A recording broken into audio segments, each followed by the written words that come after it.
Good evening, all think tanks present in this hall. Tank, which is a machine, even if it works for continuously for 1.5 days, it will get jammed. And we have been running from last afternoon till now, and we have to go half a day more.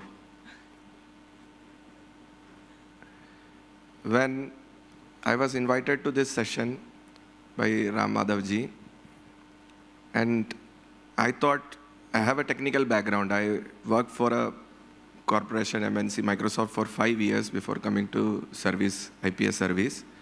I thought it will be related to something related to technology that I have to speak. Then when the subject topic was shared, I was a bit surprised. Then I thought, why a police officer is asked to speak on such a topic? Because all those activisms, all those protests, all those things, finally it comes to the brunt of the police officer, how to tackle that, how to keep the society, the law and order in the society. I won't take much time. If I cross the limit, somebody, some young guy from the back can just raise your hand, and I will stop there. Informal groups, as I understand, it's formed. It's a very these what we call civil societies. These are informal groups which are spontaneously made out of an idea, maybe a protest or a support to a particular thing. It may not be always negative, like we say, protest. It may be a positive thing also to support a good idea. A group of people combines, and then more people get attracted to that idea, and then it goes on. Some people call it as the fifth pillar of the democracy also. I want to call it as the beams, connecting those four pillars, supporting the whole structure. I want to discuss a few points only. One thing is that what is the current status of civil society activism? What is happening now? What technology is adding to that? What the future may look like, and what are our expectations and solutions towards that future? Currently, if you see, earlier, if we speak about earlier, there were a lot of uprising movements started as civil society activities, like the great labor movements, environmental movements, feminist movements. A lot of things happened. The course of the history of mankind changed because of these kind of movements or civil society activism. But currently, if you see, the number of issues are growing and number of groups are also growing. And the current problem is that people are not patient. They're very less patient. Each movement they start, and they think that they want to get the result in 3 or 4 days. That usually results in some kind of violence.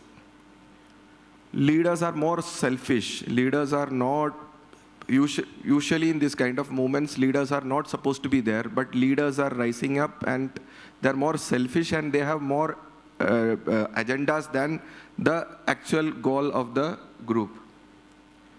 And within a less period of time, it converts into something else than a civil society group. It wants to be a political group or a corporate group or something like that. I worked for a company called Microsoft. I learned a lot of things from there. One of the things that I learned there, that company accepted innovation. There were innovation centers, incubation centers. Ideas were to be presented there, and the CEO at that time, the chairman at that time, Bill Gates, himself used to go through all the ideas. But he accepted those ideas, which you can say that it is a win-win-win situation. We have heard of a win-win situation where both parties, are gaining from something. What is win-win-win situation? The individual should also benefit, the organization should also benefit, and the customer or the public to that company should also benefit from that. Even civil society, it should be like that. The individual who is participating in that civil society, he should benefit. the civil society as such, the pressure group who wants to achieve some positive thing, they should also benefit. At the larger public, or the majority that we call, they should also benefit from that movement. But what you see in current day scenario is in the reverse order. People are getting benefited, mostly leaders. The group may be less benefited, and the country or the whole nation, the larger nation, they are being left out of what was the purpose of that social group. Technology, second point, technology and social media, obviously it amplifies the effect of that social movement. We have seen recently there were farmers' agitation, there was labor agitations, there were agitations from the youth regarding unemployment. So technology amplifies that, and amplifies in such a way that the other pillars of the democracy have to hear about that. It's a good thing, but technology creates faceless people, or somewhere there, if the people don't understand what is being told in that social group, a lot of people can misunderstand the things from the social media. So it's one negative aspect about that. What is the future? What I see is that, as a police officer also, what I see is that mass movements are things of the past. It may happen like we had farmers' agitation, but if you see around the world, mass movements where millions of people or thousands of people are getting involved, and which the movement goes on for 4 or 5 years, those kind of movements are going to be the thing of the past. What is going to happen are like small and social media or technology-based movements are going to happen. That number of social groups or movements are going to increase. May not be supported by masses, but the numbers may increase. Now, what should the other pillars, the government, the executive, the judiciary, the media, what should they do? In my opinion, conflict is a positive thing. Management studies says that conflict is a positive thing.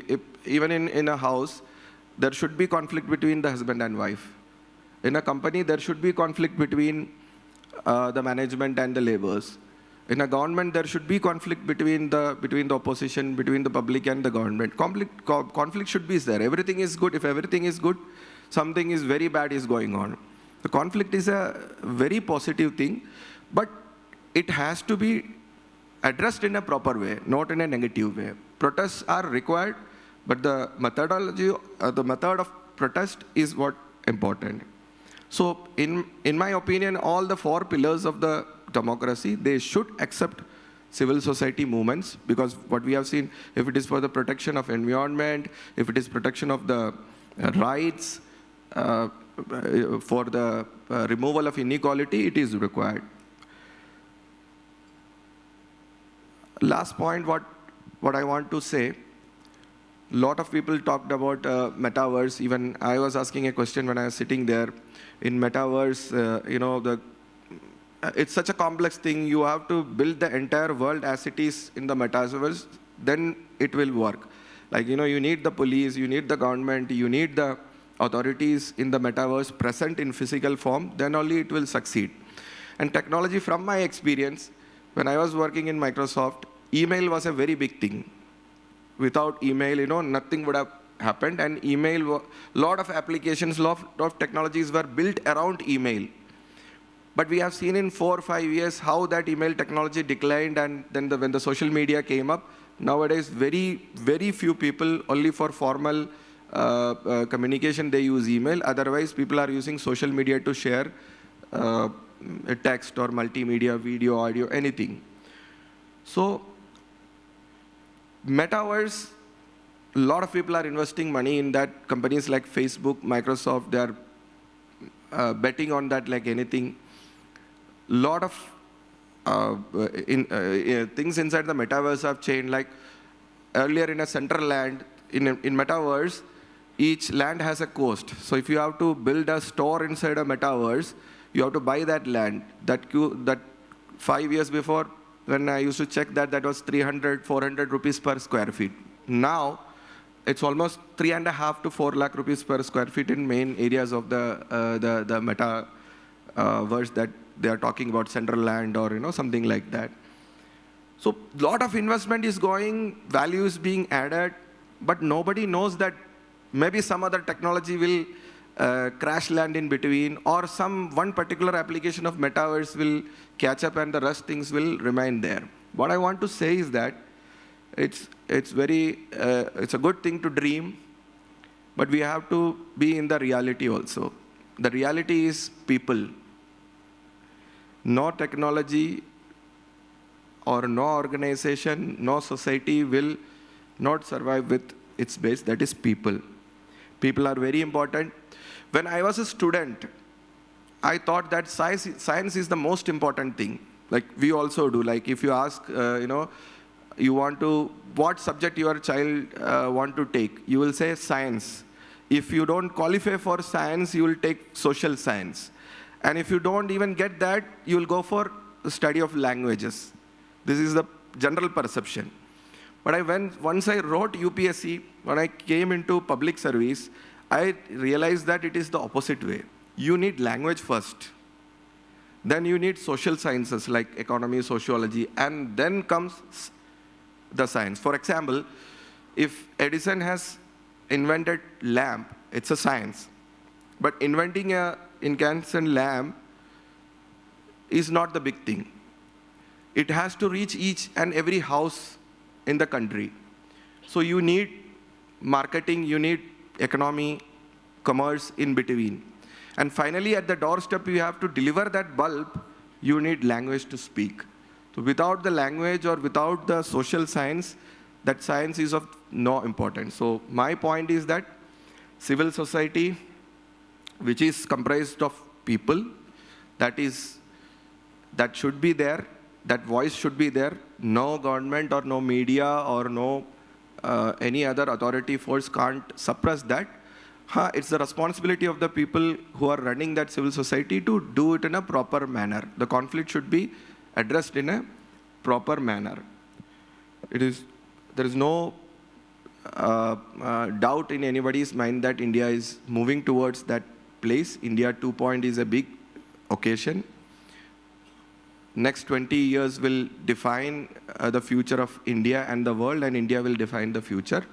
And technologies like Metaverse will come, but people are important. Without people, nothing remains. So we should focus on the people of India. Every voice should be heard. We can call a majority, minority, weaker, stronger, but people are people. If people are not addressed, the problems will remain and the problems will become more complex, and that will be the only roadblock preventing India from reaching that goal in next 20 years. Thank you.